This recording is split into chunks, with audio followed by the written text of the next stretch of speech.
Assalamualaikum warahmatullahi wabarakatuh. Sambung lagi kata tugas ya. Kata tugas bahagian ketiga. Pelajar mungkin dah ikut bahagian pertama dan bahagian kedua. Bahagian ketiga ni kita fokus satu lagi bahagian sebab banyak saya cuba tunjuk balik ya. Kata tugas ni Jadi saya ulang. Pada bahagian pertama kita dah bincang mengenai kata penyambung ayat semua sekalian ni. Kemudian bahagian kedua kita buat kata prakausa dengan kata pasca kata. Bahagian ketiga, kata prakausa dan pasca frasa. Oleh sebab banyak ni, ada 9 ada 9 kategori dan banyak juga pecahannya, kita akan buat 2 di sini. Supaya tak jemu ya. Baik, yang pertama kita ambil kata pasca frasa dan pasca frasa ya. Kata frasa dan pasca frasa. Baik. Pra dan pasca ni merupakan imbuhan daripada bahasa Sanskrit. Ini dah belajar ni, kita ingat ya, saya ulang. Pra frasa maksudnya kata yang hadir sebelum frasa. Pra frasa sebelum frasa. Jadi kalau kata pra frasa, kata yang hadir sebelum frasa. Kata pasca frasa maksudnya selepas frasa. Jadi kata ni hadir sebelum, kalau kata pra frasa, kata yang hadir sebelum frasa. Kata pasca frasa, kata yang hadir selepas frasa. Baik. Terdapat 9 jenis kata. Banyak ni. Baik. 1 kata sendi nama. 2 kata nafi. Saya susun macam ni ya. Cara pelajar nak ingat, sendi nama saya buat S. S sendi nama. S sendi. N nama. Supaya kita nampak ya. Yang kedua, kata arah dan kata eroba. 2A. SN 2A. 2A apa ni? 1 A arah, A eroba. Nak suruh pelajar ingat 9. Kalau tidak, senarai hari ni mungkin ingat 9, esok ingat 7. Yang seterusnya, kata bantu dan kata bilangan, 2B. Kata bantu dan kata bilangan, 2B. Dan yang ketiga, 3P. P apa? Pemberi, penguat, pergas.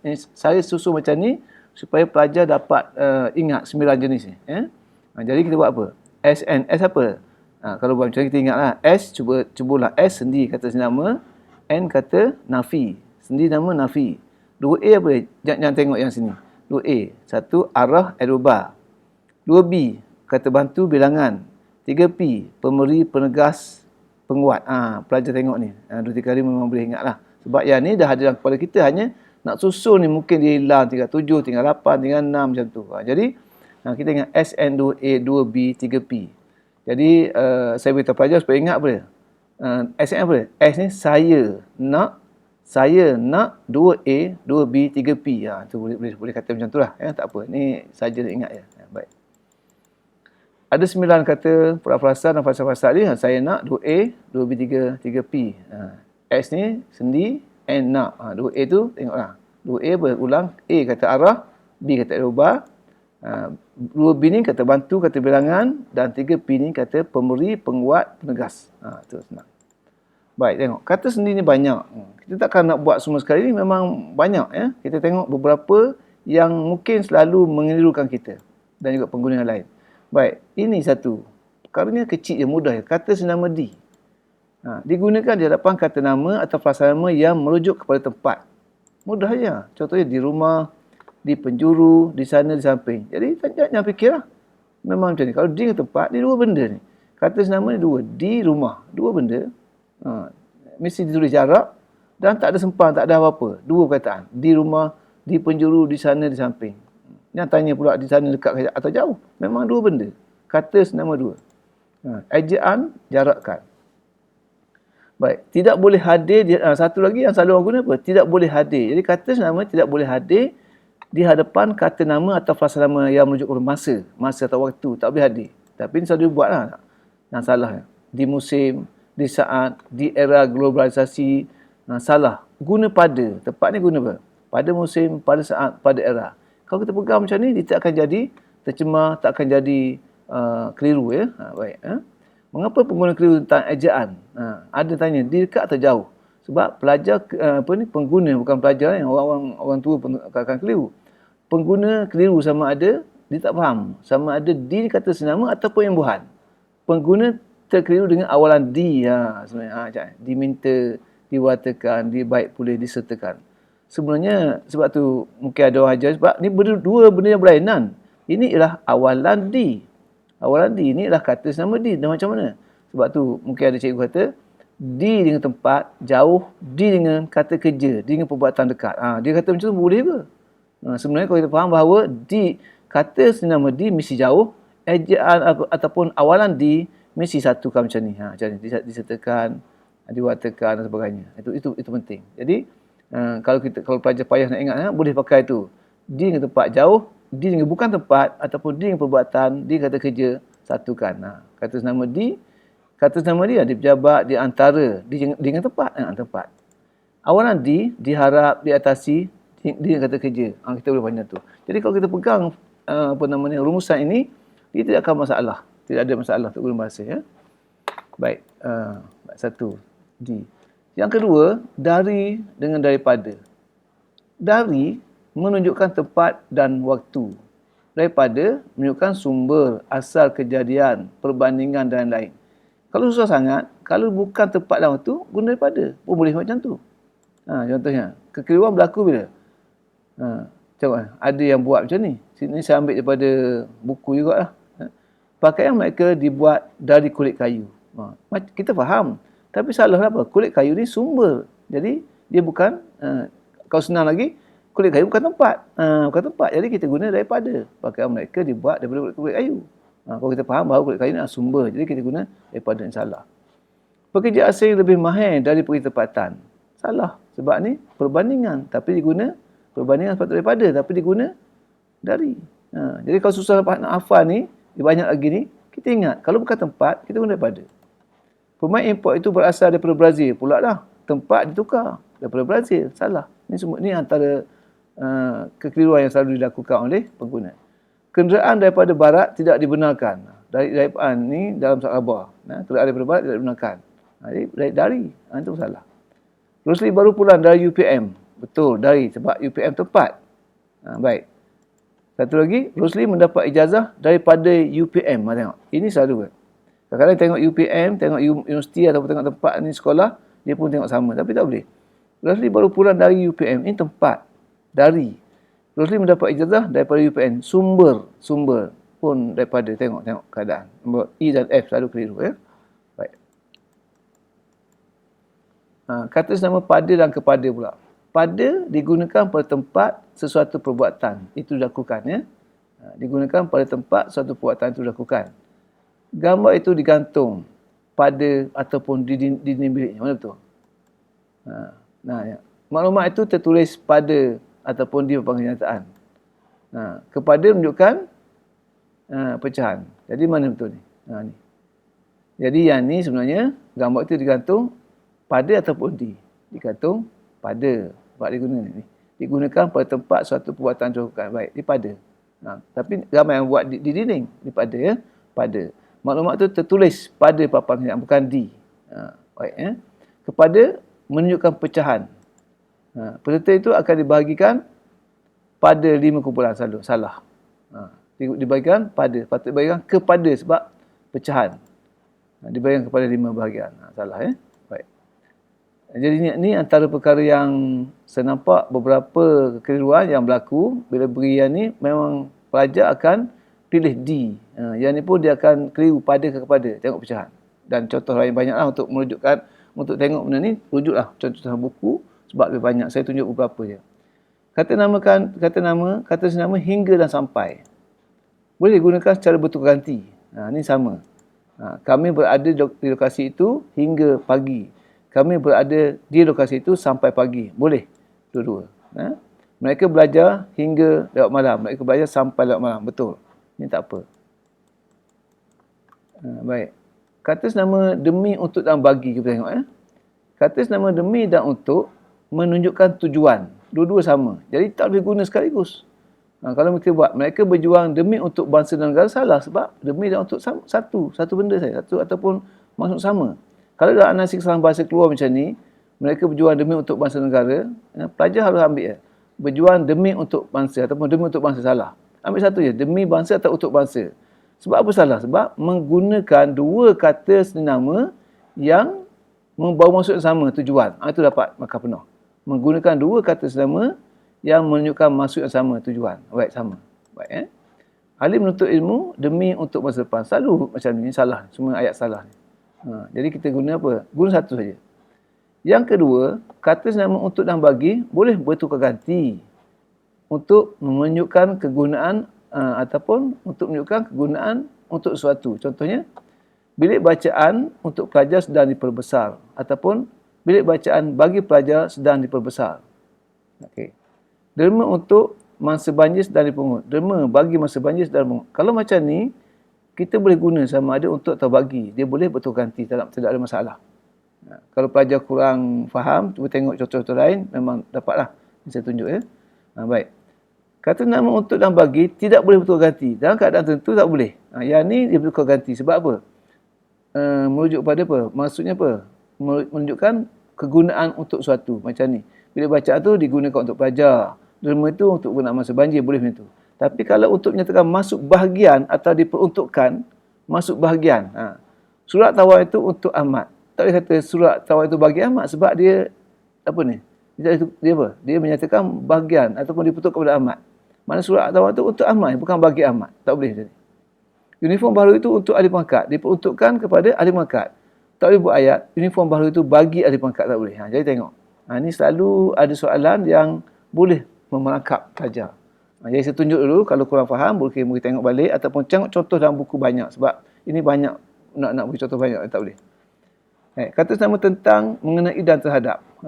Ada yang boleh, sama, ada yang tak boleh. Kata senama tentang dan mengenai digunakan sebagai rujukan suatu yang umum ataupun bersifat mujarad. Umum ya, ambil umum, senang. Contohnya apa? Mereka sedang berbincang tentang wabak itu. Tentang mengenai. Mereka sedang berbincang mengenai wabak itu. Boleh guna tentang, boleh mengenai. Tapi tak guna terhadap, tak boleh. Ini maksud apa? Sebab apa? Tentang dan mengenai boleh merujuk kepada penggunaan yang betul umum. Wabak itu umum lah. Soalan saudara tentang isu disiplin akan dijawab oleh ahli panel yang kedua. Tentang isu disiplin umum. Okay.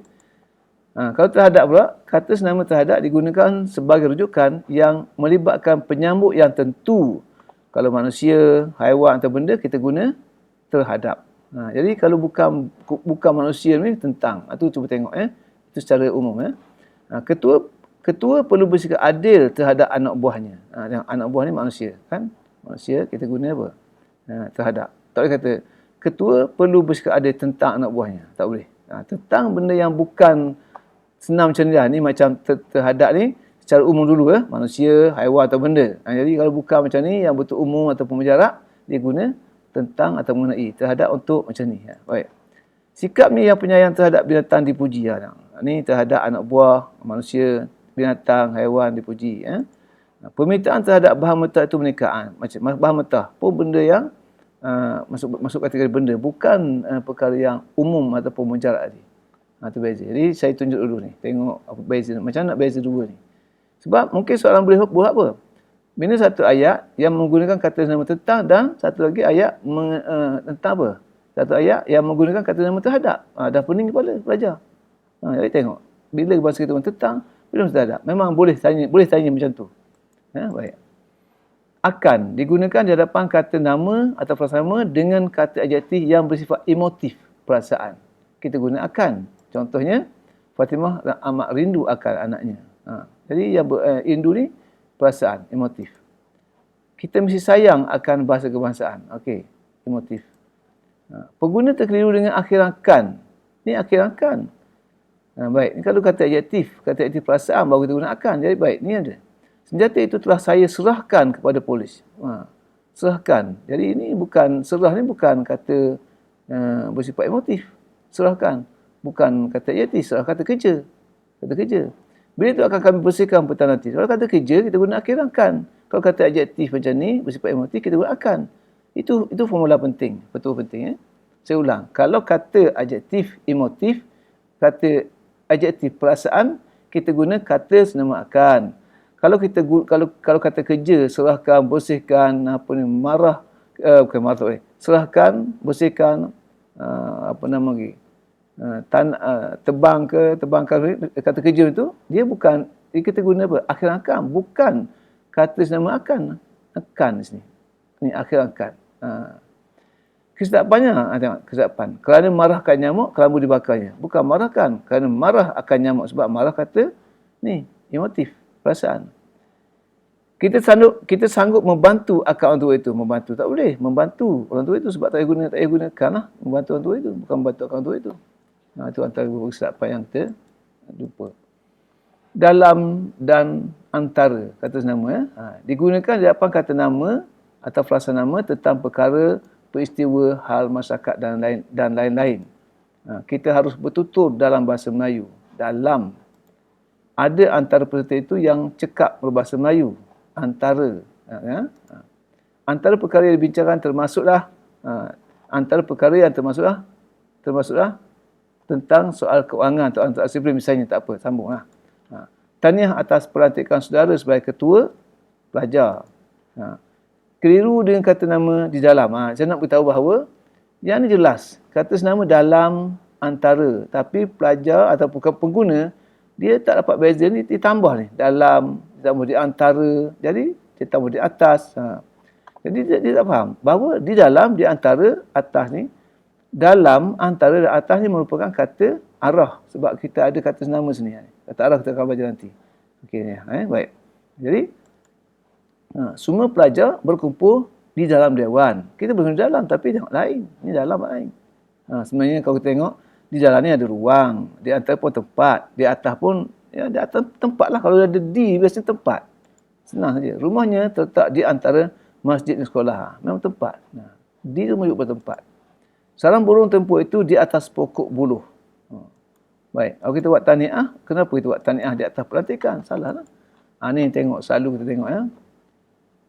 Malaysia tidak ketinggalan di dalam bidang teknologi. Ayat pun nampak macam cantik, kita boleh faham, tapi salah kerana di dalam bidang teknologi. Bidang teknologi tak ada ruang. Patutnya Malaysia tidak ketinggalan dalam bidang teknologi. Okay. Terdapat beberapa ekor ular di dalam lubang itu. Baru betul di dalam lubang, baru nampak lubang. Sejarah adalah di antara mata pelajaran yang diminati. Salah. Patutnya apa? Kalau nak guna di antara, rawi berdiri di antara meja guru dengan tingkap. Baru nampak tempat. Ni sejarah adalah antara mata pelajaran yang diminati. Mudah saja. Tahniah di atas pelantikan tuan sebagai pengurus. Baik. Tahniah di atas apa? Di atas pokok. Tak boleh. Tahniah atas pelantikan. Mengapa kalau lelaki itu tidur di atas pokok, baru betul di atas. Nampak? Beza sangat-sangat mudah. Yang kedua, antara punca-punca wabak termasuklah persekitaran yang tercemar. Antara punca-punca. Lepas antara tak ada ganda. Ni antara ni. Satu kesalahan yang biasa buat ni. Pelajar yang ambil STPM, banyak melangkahkan potong kerana apa? Dia guna antara faktor-faktor, antara punca-punca, antara kesan-kesan. Dah habis kena potong markah itu. Baik, antara punca wabak termasuklah persekitaran yang tercemar. Baik, habis. Kata nafi. Tu kata senama baru habis kata nafi. Kata nafi digunakan untuk menafikan suatu, untuk menidakkan suatu. Dua kata nafi. Itu tidak dan bukan. Tidak digunakan untuk menafikan frasa kerja dan frasa adjektif. Ingat ni, tidak menafikan frasa kerja dan frasa adjektif. Bukan menafikan frasa nama dan frasa asli nama. Itu kita faham. Boleh faham ni. Dan kita cuba tengok. Ali tidak merosakkan barang itu. Sebab apa? Tidak merosakkan kerana apa? Sebab apa kita guna tidak? Sebab merosakkan adalah kata frasa kerja.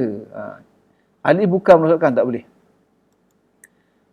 Pak Min tidak pergi ke laut hari ini. Tidak pergi, kata kerja. Frasa kerja. Tidak pergi ke laut. Bukan Pak Min bukan pergi ke laut. Baik. Ya, baik. Jadi tidak menafikan frasa kerja. Pegang yang ni, dua. Tempat itu tidak jauh dari perkara ini. Tidak jauh, bukan jauh. Baik. Tidak, sebelum tidak mesti kata kerja. Baik. Harga baju ini tidak mahal. Mahal. Frasa adjektif. Tidak. Baik. Jadi maksudnya apa? Tidak mahal. Mahal ni frasa adjektif atau kata adjektif. Jadi kita guna tidak juga. Baik. Jadi sekarang maksud apa? Kalau misalnya untuk menafikan, untuk menidakkan frasa kerja dan frasa adjektif, kita guna tidak. Kalau untuk menafikan frasa nama atau frasa nama, kita guna bukan. Contohnya, pemuda itu bukan suami Noli. Baik, bukan suami. Suami frasa nama. Bukan. Orang tua itu bukan guru silat. Bukan, sebab frasa nama. Kemudahan itu bukan untuk semua peserta. Bukan untuk semua peserta adalah frasa nama. Bukan.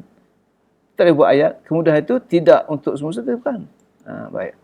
Mereka bertiga bukan dari negara jiran. Bukan dari negara jiran. Frasa senama. Baik, nampak. Jadi, pelajar harus juga dapat memberi contoh-contoh ni. Berikan 2 contoh ayat yang menggunakan kata nafi tidak dan bukan. Tengok. 1, tidak menafikan frasa kerja dan frasa adjektif. Bukan menafikan frasa nama dan frasa sendi nama. Baik, faham ini dulu, lepas tu barulah buat macam ni. Boleh dapat. Ya? Baik, kata nafi bukan dan tidak. Kata nafi bukan boleh hadir sebelum frasa kerja atau frasa adjektif jika maksudnya memperlihatkan pertentangan maklumat. Kalau 2 benda. Contoh macam ni. Mereka tidak bergaduh frasa kerja. Betul tak? Mereka tidak bergaduh frasa kerja tak? Frasa kerja, bergaduh ni. Kita guna tidak. Mereka tidak bergaduh. Mereka bukan bergaduh tak boleh. Kalau macam ni. Sebab apa? Bergaduh frasa kerja. Betul. Mereka bukan bergaduh salah. Sebab bukan untuk frasa nama dan frasa ni nama. Baik, faham tu. Tapi kalau nak guna bukan, boleh. Tapi kena buat apa? 2, kena buat macam ni. Ada tapi ataupun ada memperlihatkan pertentangan maklumat. Contohnya, mereka bukan bergaduh tetapi bergurau. Macam ni kita boleh guna bukan. Tak boleh buat. Mereka tidak bergaduh tapi bukan tak boleh. Bukan. Di sini boleh guna bukan tetapi kena memperlihatkan pertentangan maklumat. Nampak? Kalau kita buat satu saja, kena guna tidak. Kalau kita buat 2 bukan dan tetapi macam ni, kita boleh guna bukan. Itu sebab dia kata apa? Kata nafi bukan boleh hadir sebelum frasa kerja atau frasa adjektif jika maksudnya memperlihatkan pertentangan maklumat. Contohnya, Zaki tidak cerdik sangat. Betul tak? Zaki tidak cerdik sangat. Sebab cerdik ni frasa adjektif. Betul tidak? Betul? Zaki bukan cerdik sangat, tak boleh. Zaki bukan cerdik sangat, tak boleh. Tapi kalau kita nak guna bukan, boleh. Zaki bukan cerdik sangat, tetapi rajin. Nampak tak? Memperlihatkan pertentangan maklumat. Jadi, boleh macam tu. Maksud saya, kalau kita, untuk pelajar mudah ingat, kalau bukan kena tetapi. Tapi boleh, sebenarnya ada perkataan lain. Tapi untuk pelajar mudah ingat, bukan, dia bukan cerdik, tapi rajin contohnya. Okay. Cikgu bukan marah, tapi menesatkan mesakti kita. Cikgu bukan marah. Tapi kalau tak sapasnya je, cikgu tidak marah. Kalau kita kata cikgu bukan marah, salah. Cikgu bukan marah, tapi menesatkan mesakti kita. Cikgu tidak marah. Kalau macam ni baru tu. Kalau cikgu bukan marah, tak boleh. Pak Dul bukan kaya, tapi pemurah. Kalau kita buat ayat satu ayat, Pak Dul tidak kaya. Nampak tak? Kalau kita guna bukan, mesti ada tetapi. Sebenarnya ada perkataan lain. Saya beri contoh yang mudah, tetapi. Betul soalan kata senama dan kata nafi. Baik. Yang manakah ayat menggunakan kata senama yang betul dengan betul? Macam ni soalan CPM. Cara bertindaknya lain dari yang lain. Betul dari? Salah kan? Kita guna daripada sebab dibanding. Berita itu telah sampai pada pihak polis. Betul? Pada pihak polis? Salah. Kalau polis ni sasarannya manusia, kita guna kepada. Tentang perkara itu, kami perlu berbincang dahulu. Betul? Di antara perkara yang dibincangkan ialah isu remaja. Baik. Di antara ni di tempat. Saya berdiri di antara ataupun rumah saya terletak di antara sekolah dengan masjid. Jadi, yang ni betulnya. Tentang perkara itu. Ini yang songsang. Kami perlu berbincang dahulu tentang perkara itu. Tentang boleh. Jadi, jawapannya C. Ini kata senama yang betul. Ini banyak ni. Ada soalan kerap juga keluar tentang tanya kita tentang apa? Ayat yang menggunakan kata senama dengan betul. Baik. Yang manakah ayat yang menggunakan kata nafi dengan betul? Kata nafi dengan betul. Tengok. Kata-katanya itu bukan hendak menghina siapa. Karangan yang ditulis oleh pelajar itu tidak berapa panjang. Baju yang dipakainya itu tidaklah cantik tapi mahal. Okey. Dia datang bukan hendak menolong sebab ini hendak makan. Dia datang bukan hendak menolong sebab ini nak makan. Ini saya tak menjawab. Cuba tengok balik. Biar ada kerja sikit jawapannya. Kalau tak faham, cuba tengok rujuk nota balik tadi. Supaya kita dapat memahami. Kalau saya beri terus, semua tak baguslah. Ya? Baik, terima kasih untuk itu bahagian yang ketiga. Kita ada satu lagi bahagian. Satu tadi, yang pertama dulu, dalam bahagian pertama, kita telah belajar mengenai kata tugas, iaitu kata penyambung ayat. Yang kedua tadi, kata pra, frasa dan kata pasca kata. Yang ini kita ada 2 bahagian, iaitu kata pra, frasa dan pasca frasa. Selepas menggunakan bahan ini, tolong dengan izin subscribe, like dan juga share. Terima kasih.